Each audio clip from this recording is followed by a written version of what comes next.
અવાજ સાંભળીને જ સમજાઈ ગયું હશે કે કેટલા ક્રિસ્પી બન્યા છે. ફ્રેન્ડ્સ, વરસાદની સિઝનમાં ભજીયા ગોટા ખાવાનું મન તો ઘણું થાય, સમોસા કચોરી ખાવાનું પણ મન થાય, પણ આજે હું અહીંયા તમારી માટે સમોસા કચોરી ભજીયા ગોટા બધું ભૂલાવી દે તેવો ઘઉંના લોટમાંથી બનતો એકદમ નવો નાસ્તો લઈને આવી છું. આ નાસ્તો ચા સાથે ખાવાની ખૂબ જ મજા આવે છે અને આ નાસ્તાને તમે 2 દિવસ સુધી સ્ટોર પણ કરી શકો છો. ઘરમાં નાના છોકરાઓથી લઈ મોટા બધાને પ્રિય પણ થઈ જશે અને ઇન્સ્ટન્ટલી ફટાફટ બની પણ જશે. તો ફ્રેન્ડ્સ, આ નવા નાસ્તાની રેસીપી જો પસંદ આવે તો વિડીયોને એક લાઇક ચોક્કસથી આપજો. જ્યારે પણ તમે વિડીયોને લાઇક આપો છો ને ત્યારે દર વખતે તમારી માટે કંઈક નવી રેસીપી લાવવાનો અમારો પ્રોત્સાહન ઘણો વધતો હોય છે. ચેનલને સબસ્ક્રાઈબ કરી બાજુમાં આપેલું બેલ આઇકન પ્રેસ કરજો અને વિડીયો આખું જોયા પછી તમારા મિત્રો સાથે શેર કરજો. તો સૌપ્રથમ મેં અહીંયા એક ચારણી મૂકી છે અને તેમાં આપણે 1 કપ ઘઉંનો લોટ ઉમેરીશું. ઘઉંના લોટને આપણે ચાળીને પછી જ તેનો ઉપયોગ કરીશું. આ નાસ્તાને મેં અહીંયા ઘરમાં રહેલી સામગ્રીથી જ બનાવેલો છે, એટલે હું ઘઉંના લોટમાંથી બનાવી રહી છું. તમે ઈચ્છો તો મેદાનો ઉપયોગ કરી શકો છો. અડધી ચમચી હું તેની અંદર અજમો ઉમેરી રહી છું. અજમાને આ રીતે થોડુંક મસળીને ઉમેરીશું અને અડધી ચમચી આપણે તેની અંદર મીઠું ઉમેરીશું. ત્યારબાદ મોયણ માટે હું અહીંયા 3 ચમચી જેટલું ઘી ઉમેરી રહી છું. ટીસ્પૂનનો ઉપયોગ કરવાનો છે. આ રીતે જે ચમચી હોય જેનાથી આપણે જમીએ એ ચમચીઓનો જ ઉપયોગ કરવાનો છે. 3 ચમચી ઘી ઉમેર્યા બાદ હું તેની અંદર આ રીતે 2 નાની ચમચી જેટલા સફેદ તલ ઉમેરી રહી છું. આ બધું આપણે બરાબર મિક્સ કરી લઈએ. અહીંયા મેં મોયણ માટે ઘીનો ઉપયોગ કર્યો છે, તમે તેલનો ઉપયોગ પણ કરી શકો છો. અને મોયણ જે છે એ આ રીતે મુઠ્ઠી પડતું હોવું જોઈએ. બસ હવે આપણે તેમાં પાણી ઉમેરીશું. નહીં વધારે કઠણ કે નહીં વધારે ઢીલો આપણે લોટ બાંધી લઈએ. તો અહીંયા રોટલી કરતાં થોડુંક કઠણ હોય એવો લોટ બાંધીશું. બહુ કઠણ લોટ નથી બાંધવાનો અને ભાખરી જેટલો કઠણ પણ નથી બાંધવાનો. તો ફ્રેન્ડ્સ, આ વિડીયો તમે લોકો ક્યાંથી જોઈ રહ્યા છો, તમારા ગામનું નામ અને તમારું નામ કોમેન્ટ સેક્શનમાં લખજો, એટલે મને ખબર પડી કે મારા વ્યુઅર્સ કોણ છે અને ક્યાંથી મારી ચેનલ જોતા રહે છે. તો લોટ બંધાઈ જાય એટલે આપણે તેને ઢાંકીને સાઈડ પર રાખીશું. અને હવે અહીંયા મેં મોટી સાઇઝના 2 બાફેલા બટેકાને છીણ કરીને લીધું છે. છીણ કરીને લઈશું તો બટેકામાં લમ્સ નહીં હોય અને આપણો નાસ્તો એકદમ હેલ્ધી રીતે બની જશે. અહીંયા સ્વાદ પ્રમાણે અડધી ચમચી મીઠું ઉમેરીશું, અડધી ચમચી લાલ મરચાંનો પાવડર ઉમેરીશું. અહીંયા 5 ચમચી જેટલી હું હળદર ઉમેરી રહી છું અને અડધી ચમચી મેં તેમાં શેકેલા જીરાનો પાવડર ઉમેર્યો છે. સાથે જ આપણે અહીંયા અડધી ચમચી ધાણા જીરું પાવડર ઉમેરીશું અને અડધી ચમચી હું તેની અંદર ગરમ મસાલો પણ ઉમેરી રહી છું.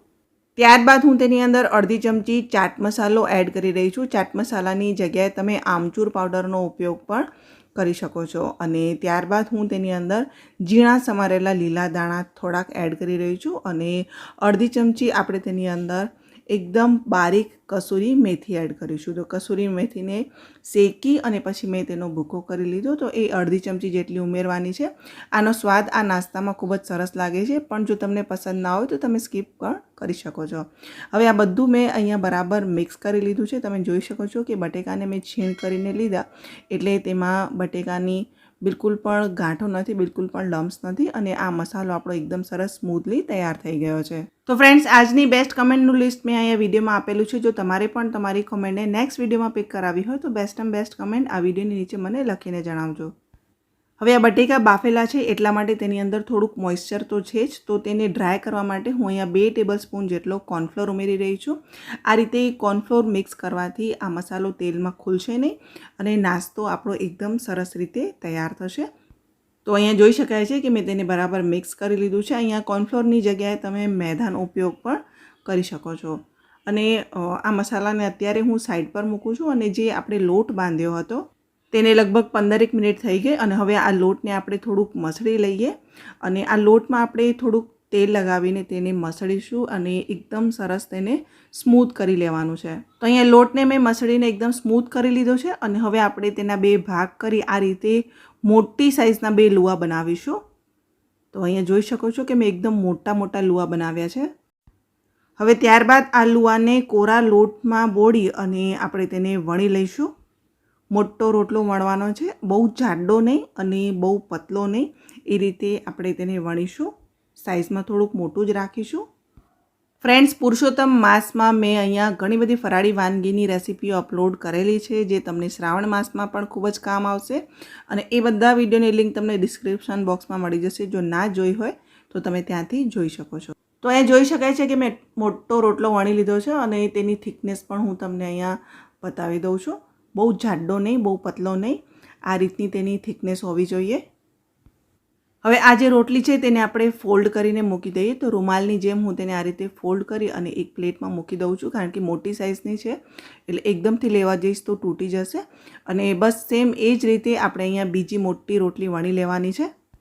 અહીંયા ખાસ બંનેની સાઇઝ એકદમ એકસરખી જ હોવી જોઈએ, એ વાતનું તમે ધ્યાન રાખજો. અને હવે જે મસાલો મેં તૈયાર કર્યો હતો એ મસાલો હું આ રીતે રોટલીની ઉપર લગાવી લઉં છું. એકદમ પતલી લેયર લગાડવાની છે અને ધ્યાનથી તમારે આ કામ કરવાનું છે. તો આ રીતે સ્પેચ્યુલાની મદદથી હું તેને આ રીતે પ્રેસ કરી અને ફેલાવી લઉં છું.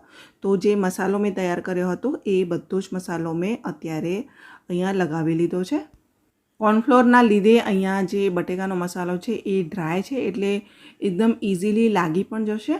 અને હવે તેની ઉપર મેં અહીંયા આ રીતે જે પહેલી રોટલી હતી તે મૂકી દીધી છે. ચારે બાજુ પહેલાં આપણે તેને સીલ કરી દઈએ. તમે જોયું મેં અહીંયા બંને રોટલી એક સરખી સાઇઝની જ વણી હતી. અને હવે અહીંયા આ બંનેની કિનારીઓ હું બધી બાજુથી એકદમ સરસ આ રીતે ચોંટાડી દઉં છું. અને ત્યારબાદ વેલણની મદદથી આપણે તેને થોડુંક વણી લઈએ, જેથી કરીને ઉપરની રોટલી સાથે પણ બટેકાનો જે મસાલો છે એ એકદમ સરસ રીતે ચોંટી જાય. તો બહુ નથી વણવાનો, આ રીતે હળવા હાથે જ આપણે તેને થોડુંક વણીશું.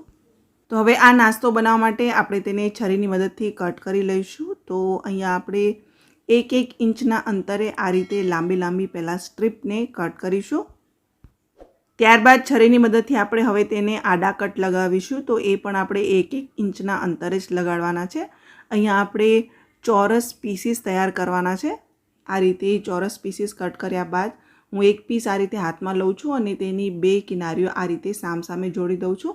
ત્યારબાદ હું તેને આ રીતે પાછળની સાઈડથી પણ તેની કિનારીઓને સામે જોડી દઉં છું. તો તમે જોઈ શકો છો કે એકદમ સરસ નવા શેપ સાથેના એકદમ નાની સાઇઝના સમોસા તૈયાર થઈ ગયા છે. ફરીથી હું તમને બીજું પણ એક કરીને બતાવી દઉં એકદમ નજીકથી. તો આ રીતે આ જે ચોરસ પીસ છે તેની કિનારીઓ સામસામે આ રીતે જોડી દેવાની છે. પછી તેની બેક સાઈડની 2 કિનારીઓને પણ આ રીતે સામસામે જોડીને આ રીતે પ્રેસ કરી અને ચોંટાડી દેવાની છે. તો કોઈ કિટી પાર્ટી હોય, કોઈ ફંક્શન હોય, ક્યાંય તમે પિકનિક ગયા હોય તો આ નાની સાઇઝના સમોસા બનાવીને પણ લઈ જઈ શકો છો. તો અહીંયા નાસ્તાને તળવા માટે મેં અહીંયા અગારોના એલાઇટ નોનસ્ટિક કઢાઈનો ઉપયોગ કર્યો છે જે 24 સેન્ટીમીટરની છે. અને આને જો તમારે પરચેસ કરવી હોય તો લિંક હું તમને ડિસ્ક્રિપ્શન બોક્સમાં આપી દઈશ, તમે ત્યાંથી જઈને પરચેસ કરી શકો છો. તેલ મેં અહીંયા ગરમ કરવા માટે મૂકી દીધું અને તેલ ગરમ થયું એટલી વારમાં મેં આ નાસ્તો આ રીતે બનાવી લીધો છે. બધા જ નાની સાઇઝના સમોસા મેં આ રીતે તૈયાર કરી લીધા છે. અને તેલ એટલી વારમાં ગરમ થઈ ગયું અને અહીંયા આપણે આ નાસ્તાને ફ્રાય કરી લઈશું. એક વખત તેલ ગરમ થઈ જાય એટલે મીડિયમ ફ્લેમ ઉપર આપણે આ સમોસાને ફ્રાય કરી લેવાના છે. મીડિયમ ટુ હાઈ ફ્લેમ ઉપર જ સમોસાને ફ્રાય કરવાના છે. તો મેં અડધા સમોસા અત્યારે એડ કર્યા છે અને ગોલ્ડન બ્રાઉન કલર ના થાય ત્યાં સુધી આપણે તેને ફ્રાય કરીશું. થોડા ક્રિસ્પી થવા જોઈએ. તો થોડા ક્રિસ્પી હશે તો તમે તેને 2 દિવસ સુધી સ્ટોર કરી શકશો. અને હા, સ્ટોર કરવા માટે તમારે તેને ફ્રીઝમાં રાખવાના છે અને બીજા દિવસે તમે તેને ગરમ કરીને ખાઈ શકો છો. બહાર નહીં રાખતા, કારણ કે આપણે આની અંદર બાફેલા બટેકાનો ઉપયોગ કરેલો છે. તો અહીંયા આપણા આ સમોસા જે છે એ એકદમ સરસ ગોલ્ડન બ્રાઉન કલરના થઈ ગયા છે અને એકદમ સરસ ક્રિસ્પી પણ થઈ ગયા છે. તો આપણે તેને તેલમાંથી બહાર કાઢીશું. એકદમ નવી અને અમેઝિંગ રેસીપી છે, એક વખત ટ્રાય કરજો. અહીંયા મેં પહેલાં સમોસા ફ્રાય કરેલા છે એ તેલ તમે જુઓ એકદમ ચોખ્ખું છે, એટલે કે બટેકાનો મસાલો આપણો આ તેલમાં બિલકુલ પણ વિખરાતો નથી. અને આ બાકીના સમોસા પણ મેં એ જ રીતે ફ્રાય કરી લીધા છે. તેલ આપણું એકદમ ચોખ્ખું જ રહેશે. તો તમારી ફેમિલી સાથે બેસીને તમે ચા સાથે આ નવો નાસ્તો એન્જોય કરો. અને વિડીયો ગમ્યો હોય તો લાઈક કરવાનું ભૂલતા નહીં. તો ફ્રેન્ડ્સ, ઘઉંના લોટમાંથી બનતો આટલો ક્રિસ્પી નાસ્તો તમને લોકોને કેવો લાગ્યો કોમેન્ટ સેક્શનમાં લખીને જણાવજો. વિડીયો ગમ્યો હોય, રેસીપી પસંદ આવી હોય તો વિડીયોને એક લાઇક ચોક્કસથી આપજો. તમારા ફ્રેન્ડ્સ અને ફેમિલી મેમ્બર સાથે શેર કરજો. આવા બીજા નવા વિડીયોઝ જોવા માટે ચેનલને સબસ્ક્રાઈબ કરી બાજુમાં આપેલું બેલ આઇકન પ્રેસ કરી ઓલ નોટિફિકેશન પ્રેસ કરજો. આ વિડીયો જો તમે મારા ફેસબુક પેજ પર જોઈ રહ્યા છો તો મારા ફેસબુક પેજને ફોલો કરી બાજુમાં આપેલું બેલ આઇકન પ્રેસ કરી ઓલ નોટિફિકેશન પ્રેસ કરજો. ફરીથી મળીશું એક નવી રેસીપી સાથે. ત્યાં સુધી તમને બધાને મારા જય શ્રી કૃષ્ણ.